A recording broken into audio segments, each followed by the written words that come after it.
Welcome to A Mind for Life, the cosmology of being, and we're talking about logic today. Old and new logic. I call it neo-logic. All right? We're going to set up the next few videos today talking about just the overview, just a couple of things about what logic is so you have a general idea of those of you who don't. A Mind for Life is offering philosophical, spiritual technology so that you can become your greatest version. All right? That's the aim of this channel. After everything is said and done, for you to live your truth. Okay? A Mind for Life is not here giving all the answers. That's not possible. There's no gurus on this channel. All right?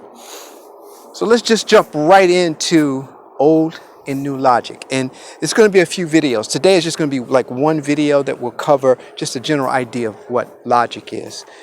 What is logic? Logic comes from the Greek word logos, Heraclitus, Greece. Logos has different meanings. It can mean different things for different periods of time and different people. Okay, we're going to talk about it in terms of discourse or reasoning. It can also mean the word. For example, Jesus was the Word made flesh, the Logos. The Logos has also been seen as the emanation from a central one source down into all of creation, the Logos. All right? That's sort of like a Platonic idea from Plato, but that's not part of this video. So Logos meaning reason, meaning discourse.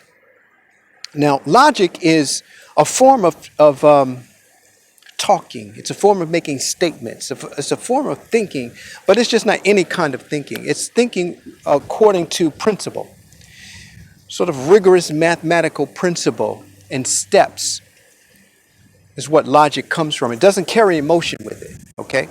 So logic is, we don't necessarily do structured logic on a day-to-day basis. A lot of it is based on belief and custom. So says David Hume, the British empiricist. We'll talk about that in the next video a little bit. Logic has components to it, all right? Parts.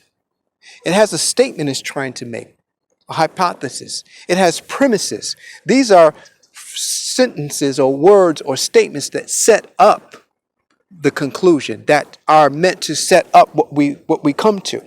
We come to the conclusion, a therefore. So logic has its parts, and there are two general aspects to logic, okay? One is deduction, the other is inductive.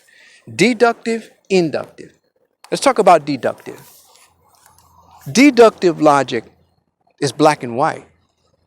It just is what it is. It comes before your experience.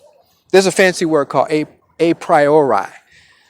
Don't worry about that. It just means before your experience. You don't need to go check it out.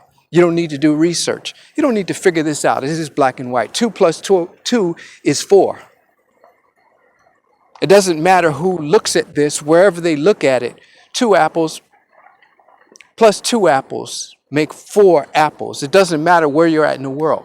I don't have to go check that out. I don't have to do a study. I don't have to get in the laboratory. Okay, that's deductive logic. Let me give you an example. Now, let me say this before the example. Just because we're thinking deductively doesn't mean that it's true.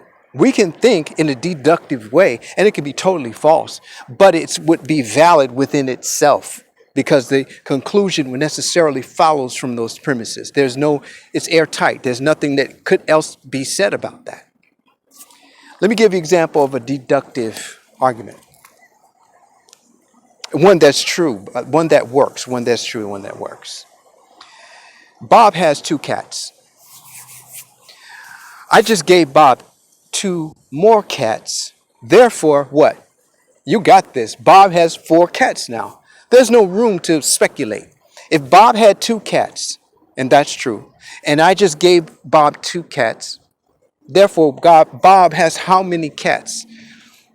Bob has 4 cats now. 2 plus 2 is 4. He had 2 cats. I gave him 2. Now he has 4. All right? That's mathematical. It's I don't have to go study that. I can tell somebody that in across the globe, and they would say, yeah, if he had 2 cats, you gave him 2, then he has 4 cats. All right. That follows, and it's a true statement. It's a true argument, true logical argument. Now, let me tell you a deductive argument that's not true. Something that it follows, the conclusion works, but it's not true. Every cat I've seen is blue. I mean, everywhere I went, here, there, I've seen blue cats. Everywhere, TV, friend's house, nature, whatever. There's a pet store down the street. And they sell cats, by the way. Now, that cat, those cats they sell are blue because every cat is blue. Every cat is blue. The pet store sells cats. Therefore, their cats are blue. That follows if every cat is blue and the pet store sells cats, but it's not true.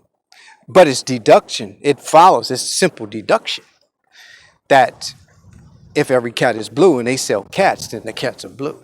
So we can think in a deductive way that's black and white, but it's not true. Now let's go into induction. Induction is it's probable. It's not. It requires checking it out. You have to check this out. We have to do some studies. You make a statement like this. Let's do some studies. Let me see it. There's a fancy word called empirical. Let me go see this. Let me take some measurements. Let me check this thing out. Based on what you're saying. Inductive arguments go something like this. Induction, again, is based on what might happen, past patterns, etc., etc. Every cat that I've seen is blue. There's a cat outside my window. Therefore, most likely that cat's going to be blue. Notice what I said. I said every cat I've seen is blue. There's a cat outside my window. So I'm pretty sure that cat is going to be blue. That's induction. Because just because every cat that I've seen is blue doesn't mean every cat is blue. You see that? You see where that's going? Now here's an issue. Every cat that I've seen is blue.